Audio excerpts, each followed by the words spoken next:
A warning from beyond. I'm Rebecca Lieb. I'm Jason Horton. And this is Ghost Town.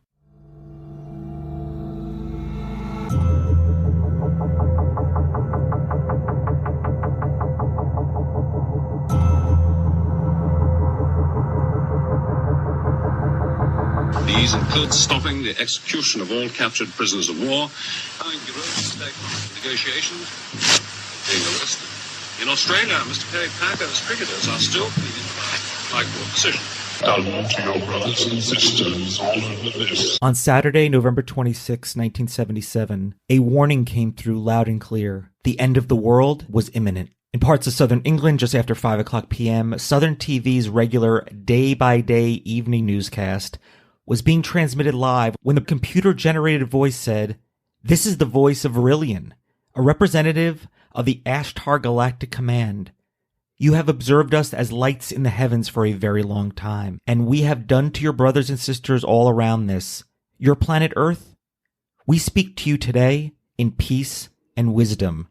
This is the Southern TV's broadcast intrusion by Vrillon. Incredible. We talked about the Max Headroom broadcast intrusion. Yes. We talked about the other one, the one that happened in Chicago. Mm-hmm. There's a lot of kind of points of intrusion, of distressing, upsetting the airwaves and bringing in a subversive message that might, ignite different thinking or people behaving differently. It's all very exciting. Or it's just one big prank. Vrillon continued by describing the dawning of a new age of Aquarius. A lot of this... That sounds familiar. A lot of these broadcast intrusions happened in the 1970s. Uh-huh. Probably... Not that people couldn't get away with it now. Mm-hmm. I don't know if technology being more advanced makes it easier or harder.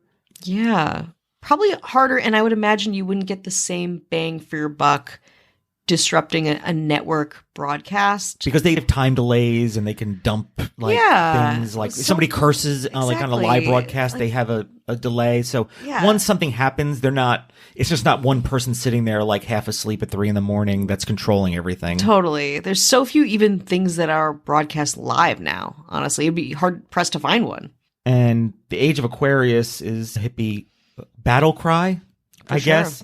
But it's based on a nebulous astronomical idea. It's just based on these kind of wild, out there concepts. But Vrillon goes on to say, "We came to warn you of the fate of your race and your world, so that you may inform your fellow beings of the route you must take to escape the catastrophe which threatens your world and the creatures on our world nearby.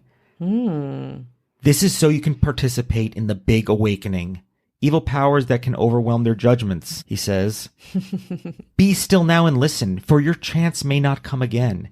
He urged listeners to alert political leaders to these forces and remove all of your evil-using weapons.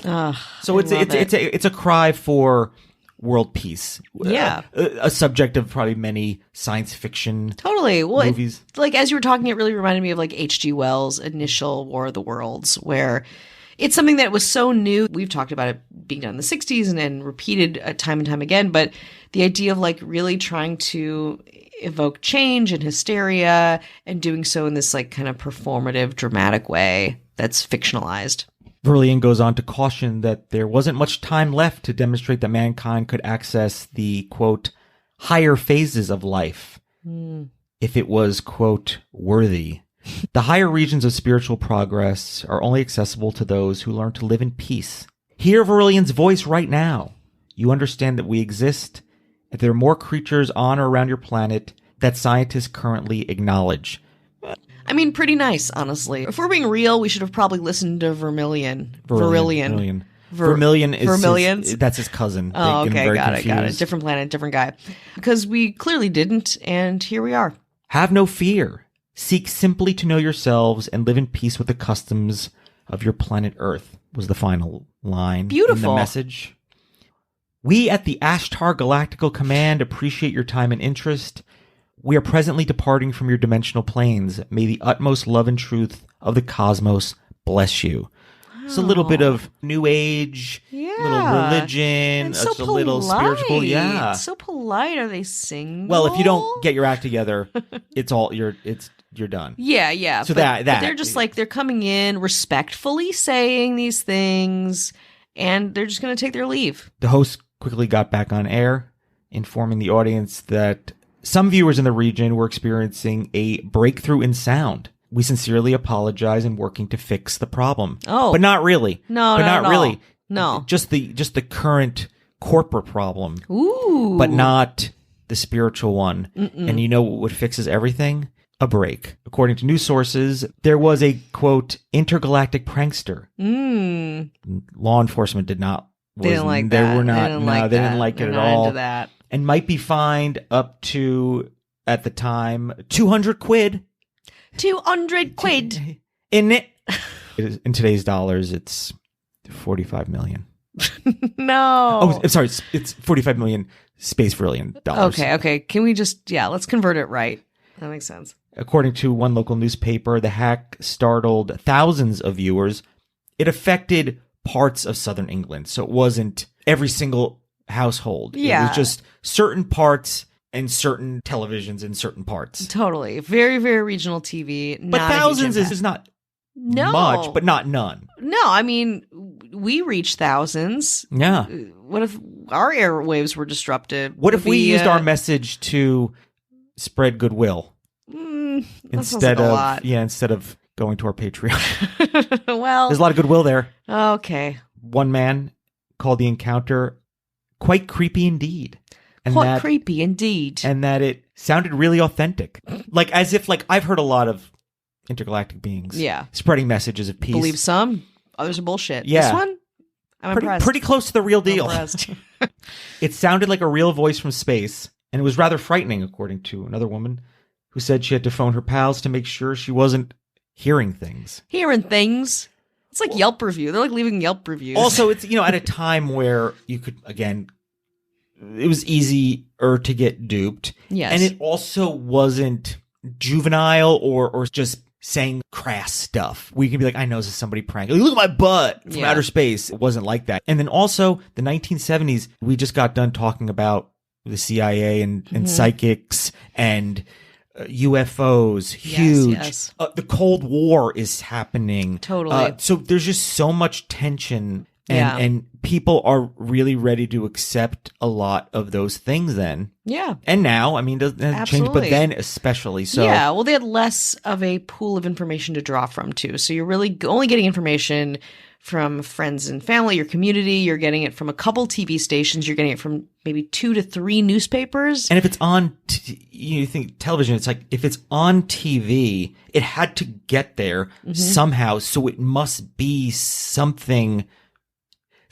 powerful must have made that happen. Yeah. And that is that's a logical thing to, I think that sentiment permeates even now. People trust things that are on TV. People like, they're like, whoa, it was on TV. It's a big deal. It's respectful. The TV man says bad. Exactly. It's one of my favorite things I've ever read a couple of years ago, especially when it comes to politics. He's like, well, how do I know? TV man says bad. Yeah, truly. A few days later, Southern TV declared they discovered how the hack was accomplished, but would withhold the specifics in order to prevent a copycat.